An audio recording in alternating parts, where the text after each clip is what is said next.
On YouTubers, hopefully everything's going pretty good for you. Just another day / night in paradise, right? That's what I thought. Well, Trailblazer's doing pretty good, but if you look closely, the front, she's drooping down a little bit. Yeah. Look on this side, you can see how it kind of sits up kind of high. Well, we got our struts on the front of this today, and what happened on this was the top of the strut on the vehicle has so much rust on it right here. This part actually collapsed and moved clear down to the bottom of that knuckle, and that's why it's sitting so low. The joys of living in the Northeast, I know. So I got both of these online, free shipping, believe it or not, for $40. Some aftermarket struts. You know, I'm not going to pay anything very expensive on here because with the potholes and we're in the middle of winter, the odds of breaking another one, you just never know. But I hit a hole and the strut just couldn't take it, and it was rusted pretty bad. I'll show you here in a minute. But I'm not going to do a full tutorial. I'm just going to give you my experience putting these on. They shouldn't be too bad. I'm going to have to take the wheel off, jack it up in the air, and take some things off. The problem I'm probably going to have is getting this part here out of the knuckle. I know they like to rust in there pretty bad, so I'm not sure how that's going to work out, but I'll get it off there eventually because I've got to get the strut off there. It's sitting way too low, and it makes the back end set up even higher. I don't know if you can see. Look how high the back end sets up now. And if you're driving down the highway and you're ice and snow and you go to turn a little fast, it will cause the back end to sway out, and you can go into a spin. That's happened to me a couple of times. It's kind of scary. You know, I didn't go to a full spin, but I can feel the back end trying to slide a little bit. So I get this strut on there and everything. It should bring it back up and hopefully make the SUV just a little bit more leveler. So, all right, we'll back here in a little bit and we'll start this and see what we can get on here done today. Okay, everyone, here's what I've gotten done so far. On the top of this strut, you got two 18mm nuts you got to take off, which are pretty easy to get to, and they're right about there, down in there, right down there where my finger is. Kind of hard to see where the holes are. Those you got to take off, obviously. Take off your nut, your 15. Well, mine's a 15. Take this nut bolt off the upper ball joint.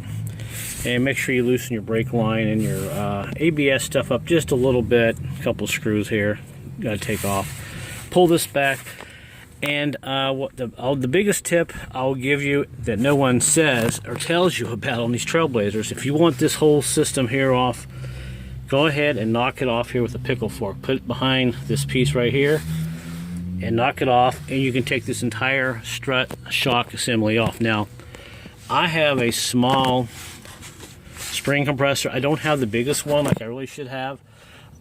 So what you can do is go ahead and put this on while it's still on here. Kind of go ahead and kind of put some tension on the spring, because with this bottom hub up, I had a jack under it.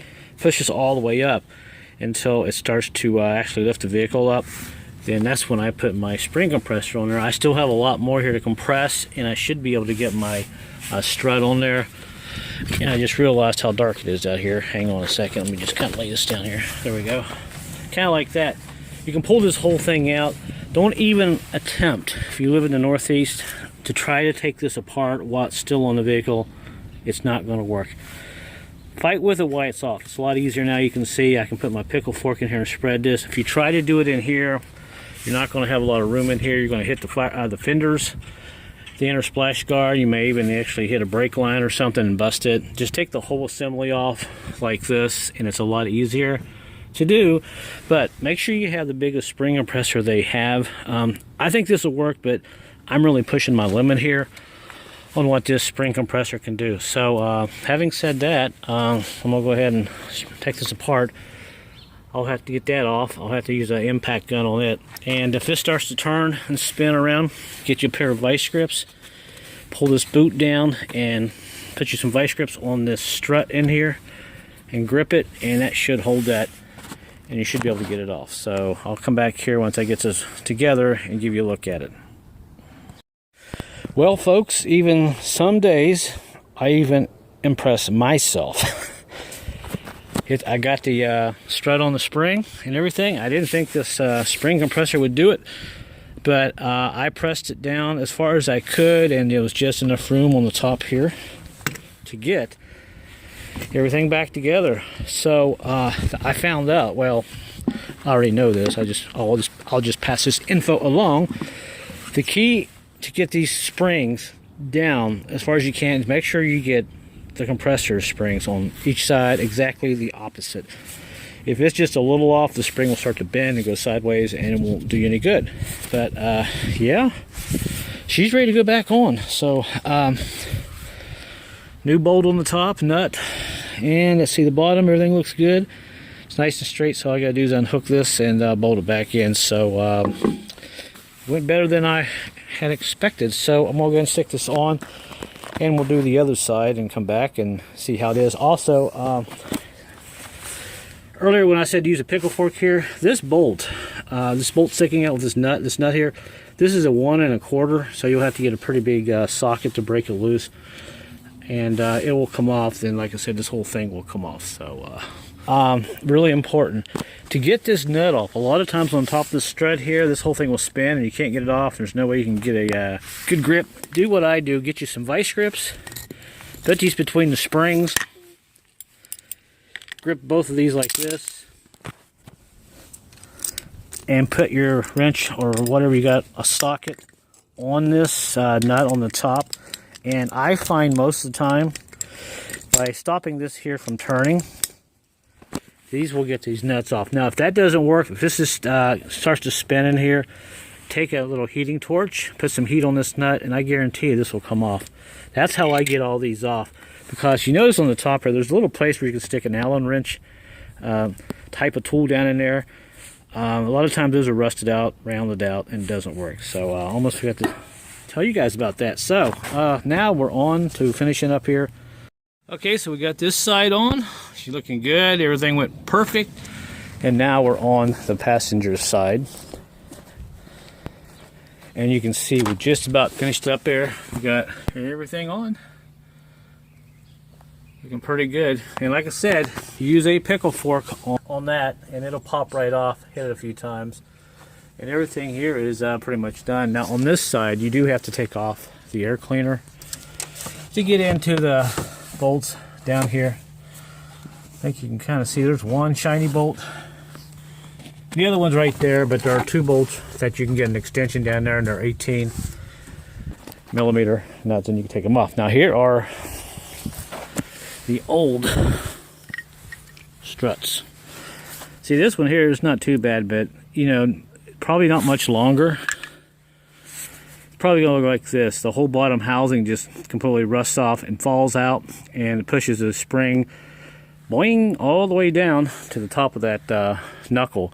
So if your vehicle, your Trailblazer, is sitting really low in the front, if you live in the Northeast, definitely check your shocks, because this is what's happened to mine.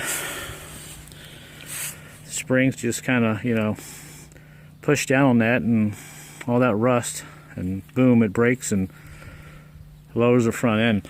So I'm not going to go any farther here and showing you how to put this together. So I just want to give you some tips on if you're going to do this. I know there are hundreds of videos online about Trailblazers and front struts, but hopefully some of my tips will make it a little bit easier. Like I said, you don't have to take any of this stuff off on the front.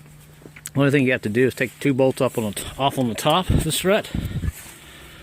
Take this guy, well, you don't even have to take this out until you get it off, and take this one off here. So basically 3 bolts, this one here, and then 2 on the top. We'll take this whole unit out. Of course, you got to disconnect your upper ball joint, which is no big deal. And just be careful about your brake lines. You might have to, you know, take out the 2 little bolts there that hold them on there. But that's it. And my boot stayed in. So when you get this off, don't pull out on this too much, because it'll pull the plastic boot off of the CV joint, and you'll have to put the clamp back on, get you some pliers, and squeeze all that clamp back on there to get it on there. So other than that, I'm done. So thanks for watching, guys. If you like any of my videos, give me a thumbs up. I know you're thinking, oh, another Trailblazer video. Well, hey, if I can help just one person, I've accomplished my goal. And thank you for watching, YouTube. I will see you guys later.